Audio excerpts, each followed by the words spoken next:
नमस्कार दोस्तों।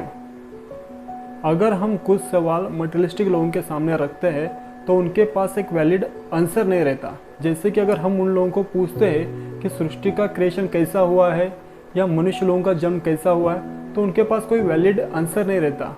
वो कहते हैं कि इस बाय नेचर और इस बाय चांस।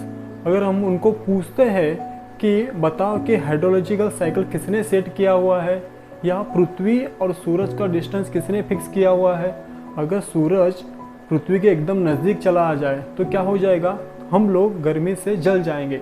अगर वही सूरज पृथ्वी से एकदम दूर चला जाए तो क्या हो जाएगा, हम लोगों को रोशनी या प्रकाश नहीं मिल जाएगा सफिशिएंट मात्रा में।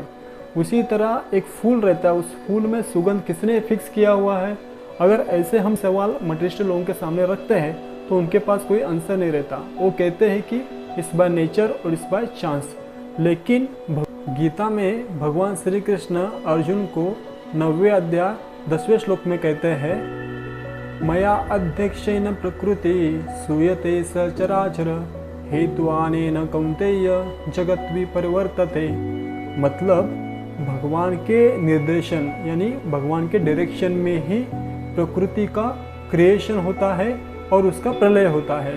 भगवान के डायरेक्शन में ही प्रकृति काम करती है और चर और अचर यानी मूविंग और नॉन मूविंग दोनों का क्रिएशन यानी उत्पन्न करती है और समय के बाद उनको नष्ट भी करती है। भगवान के पास दो टाइप की एनर्जी रहती है, पराशक्ति और अपराशक्ति। पराशक्ति मतलब जीव तत्व और अपराशक्ति मतलब मटेरियल एनर्जी, जो कि पंच महाभूत से बनी हुई है, अर्थ, वाटर, फायर, एयर और ईथर। जैसे कि कोई भी वस्तु पकड़ लीजिए, जैसे माइक्रोफोन है, ये भी अर्थ, वाटर, फायर, एयर और ईथर से ही बना हुआ है। ये सारी जो एनर्जी है वो अपराशक्ति के अंडर आती है। अपराशक्ति स्वतंत्र रूप से काम नहीं करती है, उसके पीछे पराशक्ति का हाथ रहता है।